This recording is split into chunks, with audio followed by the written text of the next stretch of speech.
ATS से लंबी पूछताछ हुई आपकी, क्या पूछा उन्होंने?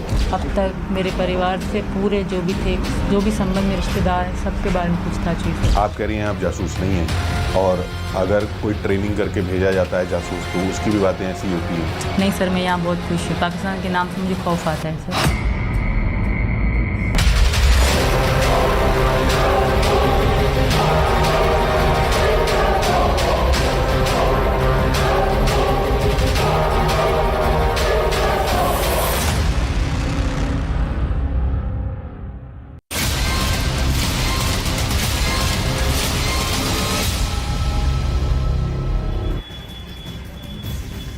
नमस्कार, मैं हूं प्रशांत चुरहे। देश के number 1 news channel news 18 India पर हम एक दास्तान लेकर आए हैं। एक ऐसी दास्तान जिसमें रोमांच है, रोमांस है और भरपूर सस्पेंस भी है।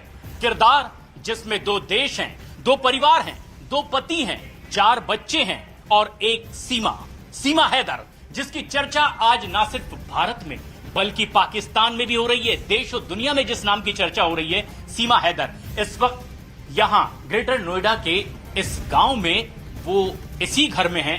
बताया जा रहा है कि थोड़ी रेस्टलेस हैं और डिहाइड्रेशन की वजह से उनका उपचार भी चल रहा है। लेकिन सीमा हैदर को लेकर के कई बड़े सवाल भी हैं कि पाकिस्तान से आखिर वो यहां कैसे आई, किन इरादों से आई है। क्या वाकई सचिन के साथ प्रेम में वो भारत आई या फिर इसके पीछे की कहानी कुछ और है। हालांकि इन्वेस्टिगेशन एजेंसीज इस पर कई तरह से अपनी पड़ताल आगे बढ़ाए हुए हैं, लेकिन बड़े सवाल ये कि आखिर सीमा हैदर जो अपने 4 बच्चों के साथ आज यहां इसी घर में सचिन मीणा के साथ में मौजूद है, किस तरीके से अब इस पूरी कहानी का पर्दाफाश होगा और हकीकत सामने आएगी, ये बड़ी बात है। लेकिन देश के number 1 news channel news 18 India से खास बातचीत में सीमा हैदर ने जो बात कही है वो बेहद अहम और एक बड़ी खबर इस वक्त की। और खबर ये कि सीमा हैदर ने खुद माना है कि उनका भाई पाकिस्तान की आर्मी में है और वो कुछ महीने पहले ही पाकिस्तान की आर्मी में भर्ती हुआ है और कुछ महीने पहले ही सीमा हैदर ने भारत आने की योजना बनाई। इसीलिए कई सवाल भी खड़े हुए कि क्या एक पूरी प्लानिंग के तहत सीमा हैदर भारत आई है। सचिन से प्यार क्या वाकई उसका सच्चा है या पीछे की कहानी कुछ और है। ये बात जब न्यूज 18 इंडिया ने दी सीमा हैदर से पूछी तो कई और ऐसे बड़े सवाल खड़े हुए कि वाकई सीमा हैदर जो कह रही है उसमें कितनी सच्चाई है। क्योंकि जो बड़ी खबर वो ये कि सीमा हैदर का भाई पाकिस्तान की आर्मी में है, लेकिन अब सीमा का कहना है कि उसका कोई संपर्क नहीं है, कोई कांटेक्ट उसके पाकिस्तानी उस भाई से नहीं है। आपके भाई और चाचा पाकिस्तान आर्मी में, ये आपने बात छिपाई? सर जहाँ मुझे बोलना था मैंने वहाँ सच ही बोला, ठीक है सर। और रही बात, चाचा मेरे पैदा होने से पहले थे और जो भैया हैं जब हमारी बात होती तब वो मजदूरी पे जाते थे, इनको भी पता है। वो 12वीं पढ़े थे कराची में, किसी के लिए कराची में क्या पूरे पाकिस्तान में ड्यूटी 6 लाख 12 लाख के अलावा सरकारी जॉब नहीं मिलती सर। एक ये फौज की ड्यूटी है जो कद और बॉडी के कारण सबको मिलती है। तो अभी 2022 के बिल्कुल एंड मेरे अब्बू की डेथ होने से 2 महीने पहले ही वो हुए थे, तो उससे मेरा कोई संबंध नहीं सर। मैं शादीशुदा थी, मैं अलग थी उन सबसे। मैं अगर कुंवारी होती उनके साथ रहती तो मुझे जोड़ा भी जाता, मानती हूँ, पर अब तो मैं शादीशुदा अलग थी। अभी देखिए सब ने आवाज़ उठाई, मेरी बहनों ने मेरे खिलाफ कोई आवाज़ नहीं उठाई। उन्होंने मुझसे बात करने, एक बार उन्होंने मीडिया में ये, क्योंकि हमारे यहाँ फ़ोटो शक्ल नहीं दिखाते टीवी में, मेरी बहनें ना आई यही वजह है। अब मैं आ गई हूँ, ये भी उन लोगों के लिए बड़ी बेइज्जती की कहा होगा। गाँव में भी थू थू होती होगी कि तुम्हारी बहन का ये चल रहा है। भी पूरे गांव में उनपे थू थू, मेरे मामा चाचा जो भी हैं, पहले तो उनसे मेरा इतना कोई है नहीं, फिर उनको हर कोई थू थू करता होगा कि तुम लोग की लड़की ऐसा कर रही हो, वहाँ बैठी है। तो मेरी बहन टीवी पे उन्होंने मेरे लिए एक पैगाम भेजा कि सीमा को वापस आ जाए, पर खुद टीवी पे नहीं आई, खुद नहीं बोला उन्होंने। बस इतना पैगाम जो मीडिया वाले वहाँ गए उनको इतना पैगाम दिया, खुद सामने नहीं है, हमारे खानदान में सामने नहीं आते। कोई फोन नहीं आ रहा वहाँ से? नहीं सर, मैंने कभी कोशिश भी नहीं करी उनसे बात करने की।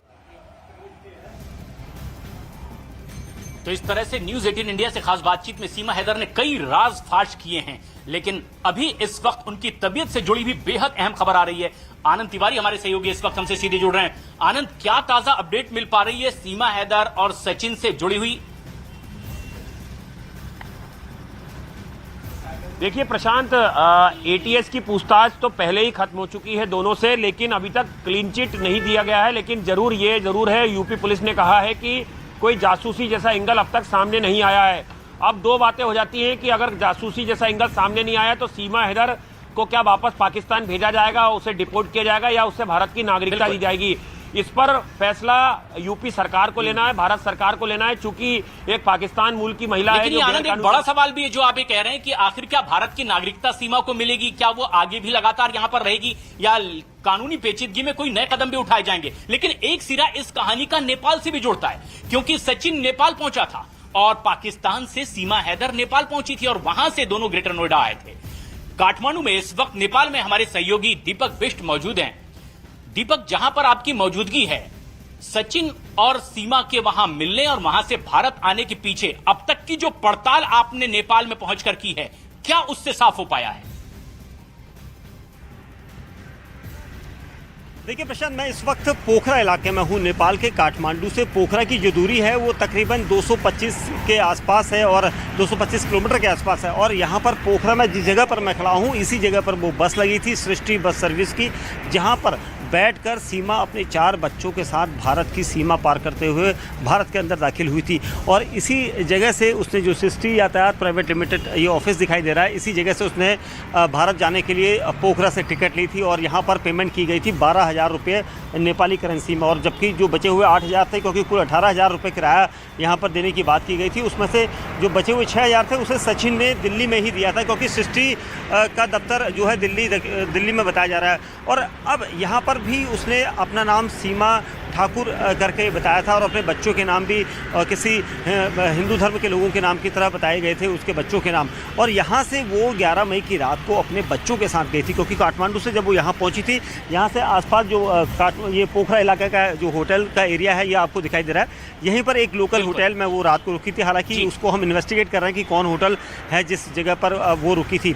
लेकिन अभी यहाँ पर बात करने के लिए होटल मालिक, जो सृष्टि यातायात के ओनर हैं, वो यहाँ पर तैयार नहीं है। उनका कहना है कि नेपाल पुलिस से पहले परमिशन लेनी पड़ेगी, उसके बाद मैं कुछ बताऊंगा, क्योंकि भारत नेपाल के रिश्तों की बात है। और यहाँ पर जिस तरह से इस तरह की तफ्तीश में कई और पेचीदगियां भी है, जिस तरह से आप लगातार लोगों से बातचीत करने की कोशिश कर रहे हैं कि आखिर किस नाम से ये नेपाल में वहां पर रुके थे, पोखरा में, जहां से इन्होंने ग्रेटर नोएडा के लिए बस भी पकड़ी थी।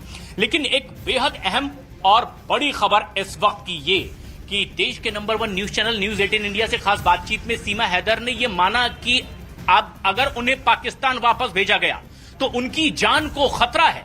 खास तौर पर सीमा हैदर ने यह बात कही कि अगर उन्हें पाकिस्तान वापस जाना पड़ा तो पाकिस्तान के कट्टरपंथी उनकी जान ले लेंगे, और सिर्फ उनकी ही नहीं बल्कि उनके 4 बच्चों की जान को भी बहुत ज्यादा खतरा है। और इसीलिए देश के number 1 news channel news 18 India से खास बातचीत में उन्होंने कहा कि किसी भी कीमत पर वो यहां से वापस पाकिस्तान जाने को तैयार नहीं है, चाहे भारत के कानून के मुताबिक जो भी सजा मिले वो यहीं रहेंगी। क्या कह रही हैं सीमा हैदर की जुबानी सुनिए।